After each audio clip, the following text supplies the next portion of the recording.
Lectura del Santo Evangelio según San Lucas. Gloria a ti, Señor.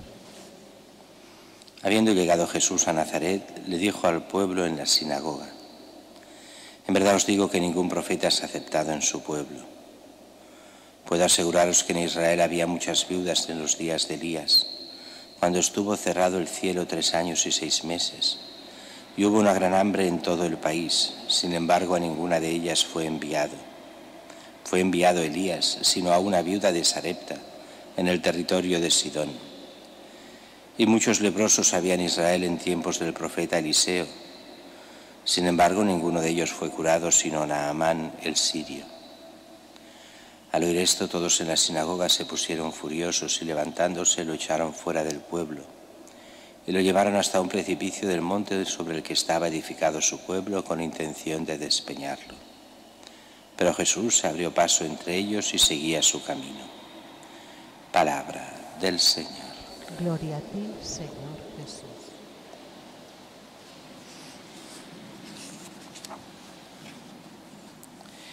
La primera lectura de hoy, larga, esta lectura del libro de los Reyes, que nos habla de este Naamán, con muchos detalles. No los veremos todos, ni mucho menos, no nos da tiempo para eso. Naamán, un pagano del jefe del rey de Siria, hombre notable, de buena fama, que tiene esta criada que es una especie de esclava traída de las guerras que hacían entre los diferentes países, y en este caso con Israel. Y viene el gran problema: él pasa a ser leproso.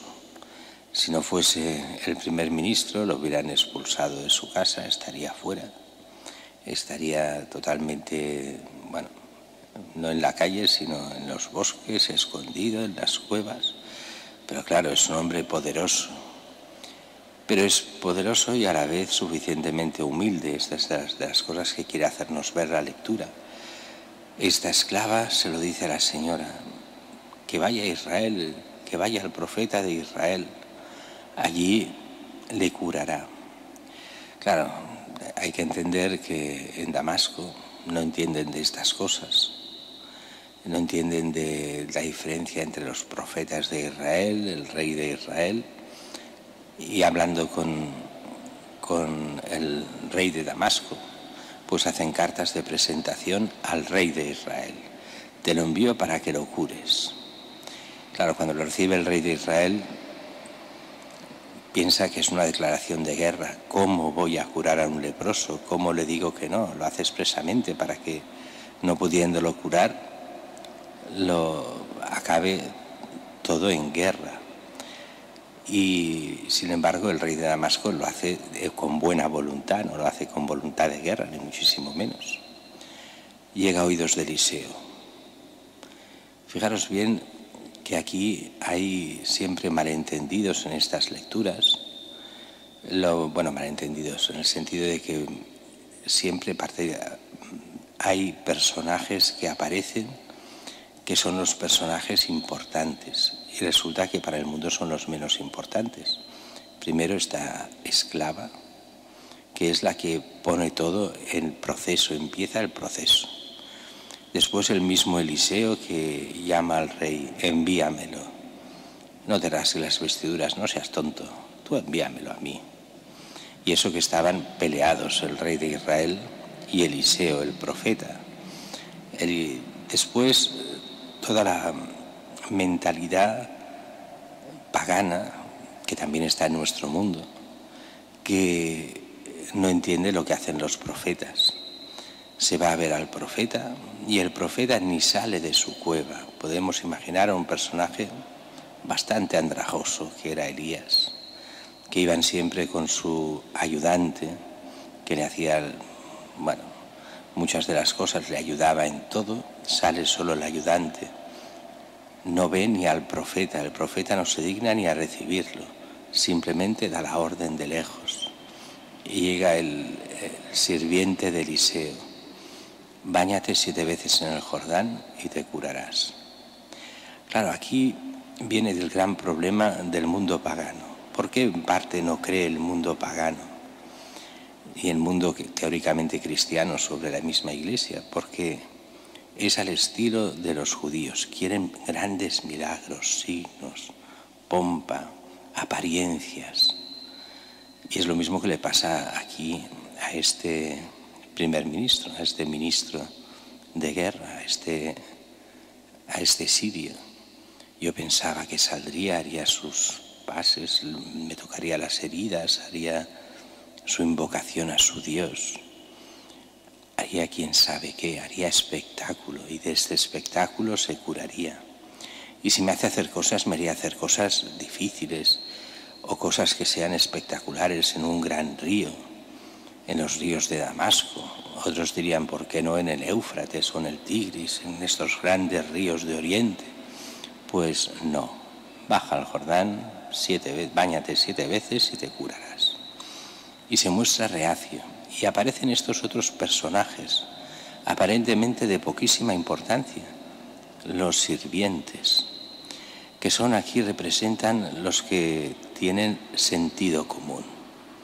Los que, oye, si te dice una cosa muy fácil, baja aquí al río, te bañas 7 veces y ya está. Si es muy fácil, hazlo. Fijaros bien que esta mentalidad es la misma que pasa con nuestra fe cristiana. Para salvarse, ¿qué se necesita? Vivir los sacramentos y los mandamientos. Uy, esto, demasiado fácil. Uy, es que no vemos el espectáculo de rayos y truenos y de no sé cuántas cosas para salvarme de los pecados. No hay el gran espectáculo. Lo que piden es demasiado fácil. Si me pidiesen subir a la montaña más alta del mundo, pues tal vez lo harían.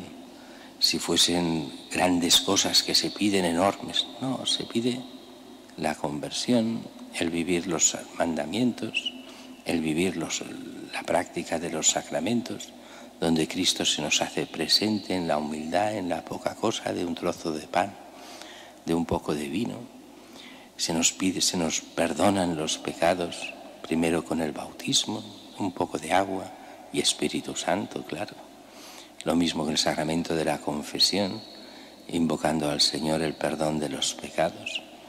Esto no es espectacular. Esto no funciona. ¿Cómo va a funcionar una cosa que no sea todo un espectáculo, que no sea algo impresionante? Pues ahí está la humildad de Dios de las cosas pequeñas, no de las cosas enormes, y por esto el pueblo ni lo quiere entender. Si fuesen cosas impresionantes, entonces sí. Son cosas pequeñas, entonces no. Y Dios está en las cosas pequeñas. Es todos aquellos textos del Antiguo Testamento maravillosos que nos hablan del Dios que no está en los grandes truenos y tormentas, en la brisa suave. Ahí está la presencia de Dios. Lo mismo en la vida de cada uno. Es en la fe, en las cosas que se hacen pequeñas, en la Eucaristía de cada día, en el perdón de los pecados en la confesión, en el mismo Evangelio, cosas aparentemente muy sencillas, pero ahí está realmente la presencia de Dios que quiere cambiar nuestras vidas. Y es lo mismo que pasa en el Evangelio de hoy. Está Jesús en su pueblo, está Jesús en Nazaret, allí donde se había criado. ¿Y qué es lo que hacen? ¿Cómo vamos a creer en este? ¿Quién se cree que es? No tienen fe. Y con que no tienen fe, Jesús no hace grandes milagros, no hace signos, no cura a nadie, o a casi nadie. Y además se lo echa en cara. Y echa en cara precisamente esta figura de Naamán. Y también la figura de aquella otra que había sido curada por el profeta, los dos extranjeros. Gente que no es de la fe de Israel y viene curada, y el niño resucitado, por confiar en los profetas, confiar en la acción de Dios, del Dios de Israel, siendo ellos paganos. Cuanto más nos toca a cada uno de nosotros confiar en el Dios auténtico, en nuestro Señor Jesucristo. Cuanto más hemos de afanarnos en comulgar con Él, en tenerlo a Él siempre presente, en el seguirlo en todo momento, en el tener esa fe fuerte que nos haga realmente hijos de Dios y nos abra las puertas a la vida eterna.